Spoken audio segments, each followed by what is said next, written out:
Mark this day as the day the United States of America officially fell from grace as the world superpower due to the ineptitude, the incompetence, and the dereliction of duty by a so-called commander-in-chief, a fumbling, idiotic, confused, lying fool, incapable of extricating innocent Americans and Afghan allies from behind enemy lines in the war zone we entered 20 years ago. As American families of those trapped behind enemy lines, as Afghani Americans whose families helped us, and indeed Americans of all walks of life are glued to this crisis on television, they're met with government officials who are not only not candid, or are confused, or are just outright lying. No one's being killed right now. God forgive me if I'm wrong about that, but no one's being killed right now. That's a lie. That doesn't include people falling out of airplanes or remains being found in a wheel well. Take a listen to this one. Is the Taliban takeover of Afghanistan now inevitable? No, it is not. Clearly, the Taliban has taken over. They have our weapons, and we can't even get Americans to the airport. There's going to be no circumstance where you see people being lifted off the roof of an embassy of the United States from Afghanistan. I guess I shouldn't believe my lying eyes. Take a look at your screen right now. Joe, what do you call this? What are you talking about? But let me be clear. Any American who wants to come home, we will get you home. How do you expect any American in danger overseas to even believe you? One day, you tell us to proceed to the airport, but you cannot provide safe passage to that airport. The next day, Americans are told to simply proceed to the airport anyway. Today, we're told not to go to the airport. This, in spite of your promise that you'll use every resource to carry out the mission. You can't guarantee passage to an airport in a third world country that we've controlled for 20 years. And you give up the Bagram Air Force Base, which is one of the most advanced military bases in the world. You leave us, the United States, with one airstrip? You see the Taliban, that's right, outside the airport with all kinds of sophisticated weaponry. You own that, Joe. You gave it to them. You're the one too busy or too dumb as you go back and forth on your vacations to protect Americans, not even to mention the southern border. We are now on the razor's edge.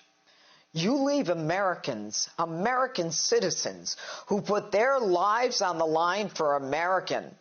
Barbarians who shoot women who won't cover their faces, who take young girls as brides, who have daily carnivals to watch the stoning of women and gays to death?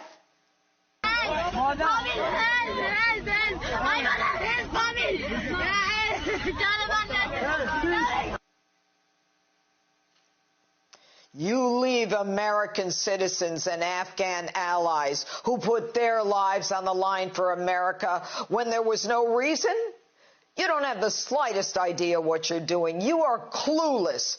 But more than that, you are dangerous. And you bloviate about how you're being received so well by the international community. You're America's back. Hey, stupid. The UK Parliament condemned the United States, holding Joe Biden in contempt for the debacle in Afghanistan. The head of German Chancellor Merkel's party described the withdrawal as, quote, the biggest NATO debacle since its founding, while the Brits and the French, stunned at the unilateral withdrawal by the United States without even an email, without even a phone call, even a return call to Prime Minister Boris Johnson.